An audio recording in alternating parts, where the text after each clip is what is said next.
I found that nothing in life is worthwhile unless you take risks. Nothing. Nelson Mandela said, "There is no passion to be found playing small and settling for a life that's less than the one you're capable of living." Now, I'm sure in your experiences in school and applying to college and picking your major and deciding what you want to do with life, I'm sure people have told you to make sure you have something to fall back on. Make sure you got something to fall back on, honey. But I never understood that concept, having something to fall back on. If I'm going to fall, I don't want to fall back on anything except my faith. I want to fall forward. I figure at least this way I'll see what I'm going to hit. Fall forward. This is what I mean. Reggie Jackson struck out 2,600 times in his career, the most in the history of baseball. But you don't hear about the strikeouts. People remember the home runs. Fall forward. Thomas Edison conducted 1,000 failed experiments. Did you know that? I didn't know that. Because the 1,001st was the light bulb. Fall forward. Every failed experiment is one step closer to success. You've got to take risks, and I'm sure you've probably heard that before, but I want to talk to you about why that's so important. I got 3 reasons, and then you can pick up your iPhones. First, you will fail at some point in your life. Accept it. You will lose. You will embarrass yourself. You will suck at something. There's no doubt about it. And I know that's probably not a traditional message for a graduation ceremony, but hey, I'm telling you, embrace it, because it's inevitable. And I should know.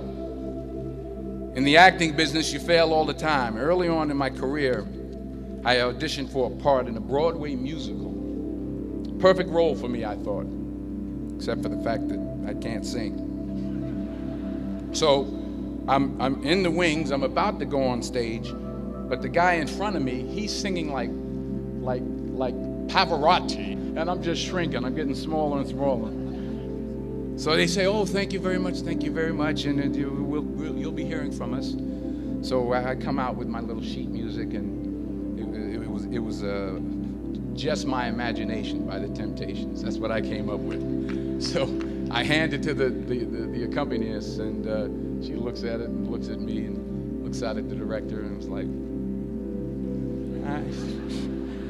So I start, I'm going to sing. I'm like, "It's just my imagination once again, and they're coming away with me." And I'm not saying anything, so I'm thinking I'm getting better. So I start getting into it. Running. They say, "Oh, yeah, thank you very much, Mr. Washington. Thank you." So I assumed I didn't get the job. But the next part of the audition, he called me back. The next part of the audition is the acting part of the audition. So I'm like, "Hey, okay, maybe I can't sing, but I know I can act." So they pair me with this guy, and again, I didn't know about musical theater. And musical theater is big, so they can reach everyone all the way in the back of the stadium. And I'm more from a realistic, naturalistic kind of acting where you actually talk to the person next to you. So I don't know what my line was. My line was, "Well, hand me the cup." And his line was, "Well, I will hand you the cup, my dear. The cup will be there to be handed to you." I said, "Oh, okay." "Well, should I give you the cup back?" "Oh, yes, you should give it back to me, because that is my cup, and it should be given back to me." I didn't get the job. But here's the thing. I didn't quit. I didn't fall back. I walked out of there to prepare for the next audition, and the next audition, and the next audition. I prayed. And I prayed. But I continued to fail and fail. But it didn't matter, because you know what? There's an old saying, you hang around the barbershop long enough, sooner or later you're going to get a haircut. So you will catch a break, and I did catch a break. Last year, I did a play called Fences on Broadway. So someone talked about it. Won the Tony Award. And I didn't have to sing, by the way. But here's the kicker. It was at the Court Theater. It was at the same theater that I failed that first audition 30 years prior. The point is, and I'll pick up the pace, the point is, every graduate here today has the training and the talent to succeed. But do you have the guts to fail? Here's my second point about failure. If you don't fail, you're not even trying. I'll say it again. If you don't fail, you're not even trying. My wife told me this great expression. To get something you never had, you have to do something you never did. Les Brown's a motivational speaker. He made an analogy about this. He says, imagine you're on your deathbed, and standing around your deathbed are the ghosts representing your unfulfilled potential. The ghost of the ideas you never acted on. The ghost of the talents you didn't use. And they're standing around your bed, angry, disappointed, and upset.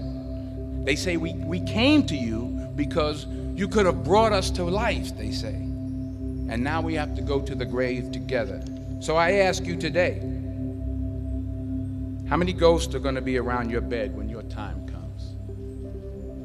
You've invested a lot in your education, and people have invested in you. And let me tell you, the world needs your talents. Man, does it ever. I just got back from Africa like 2 days ago, so if I'm rambling on, it's because I'm jet lagged. I just got back from South Africa. It's a beautiful country, but there are places there with terrible poverty that need help. And Africa is just the tip of the iceberg. The Middle East needs your help. Japan needs your help. Alabama needs your help. Tennessee needs your help. Louisiana needs your help. Philadelphia needs your help. The world needs a lot, and we need it from you. We really do. We need it from you young people. I mean, I'm not speaking for the rest of us up here, but I know I'm getting a little grayer. We need it from you, the young people, because remember this. So you got to get out there. You got to give it everything you got, whether it's your time, your talent, your prayers, or your treasures. Because remember this, you will never see a U-Haul behind a hearse.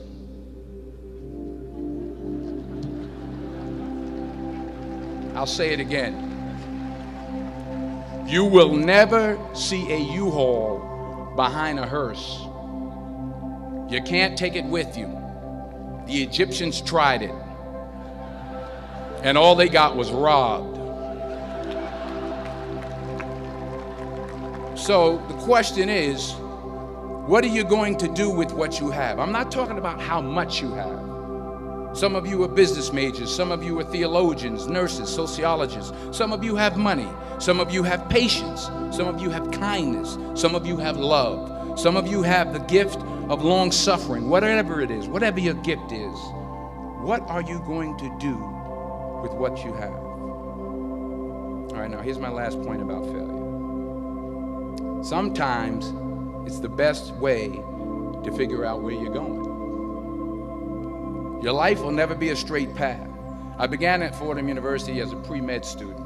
I took a course called cardiac morphogenesis. I still can't say it. Cardiac morphogenesis. I couldn't read it. I couldn't say it. I sure couldn't pass it. So then I decided to go into pre-law, then journalism. And with no academic focus, my grades took off in their own direction. Yeah, down. I was a 1.8 GPA one semester, and the university very politely suggested that it might be better to take some time off. I was 20 years old. I was at my lowest point. And then one day, and I remember the exact day, March 27th, 1975, I was helping my mother in her beauty shop. My mother owned a beauty shop up in Mount Vernon. And there was this older woman who was considered one of the elders in the town. And I didn't know her personally, but I was looking in the mirror, and every time I looked at the mirror, I could see her behind me, and she was staring at me. She just kept looking at me. Every time I looked at her, she kept giving me these strange looks. So she finally took the dryer off her head and she said something I'll never forget. First of all, she said, "Somebody give me a piece of paper. Give me a piece of paper." She said, "Young boy, I have a prophecy, a spiritual prophecy." She said, "You are going to travel the world and speak to millions of people." Now, mind you, I'm 20 years old. I'm flunked out of school. In fact, like a wise ass, I'm thinking to myself, maybe she's got something in that crystal ball about me getting back into school next fall. But maybe she was on to something, because later that summer, while working as a counselor at a YMCA camp in Connecticut, we put on a talent show for the campers. And after the show, another counselor came up to me and asked, "Have you ever thought about acting? You're good at that."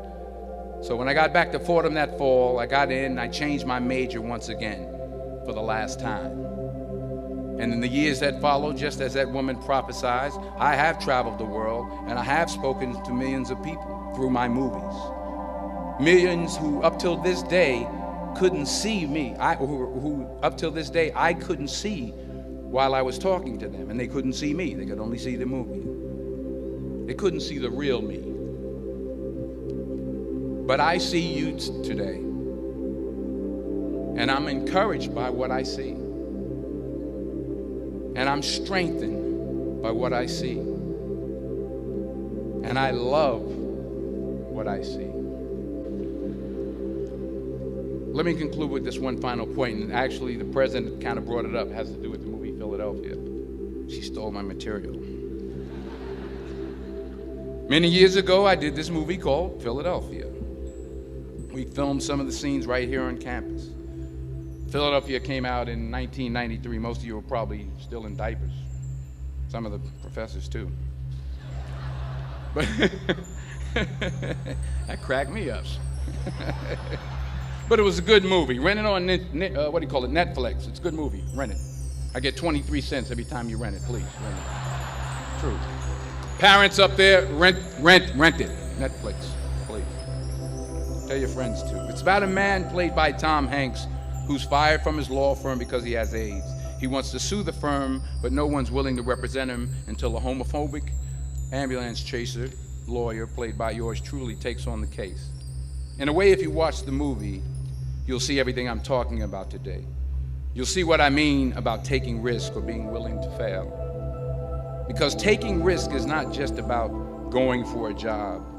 It's also about knowing what you know and what you don't know. It's about being open to people and to ideas. In the course of the film, the character I play begins to take small steps, small risks. He very, very, very slowly begins to overcome his fears. And I feel ultimately his heart becomes flooded with love.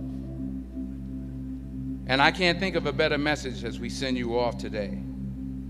To not only take risks, but to be open to life, to accept new views, and to be open to new opinions.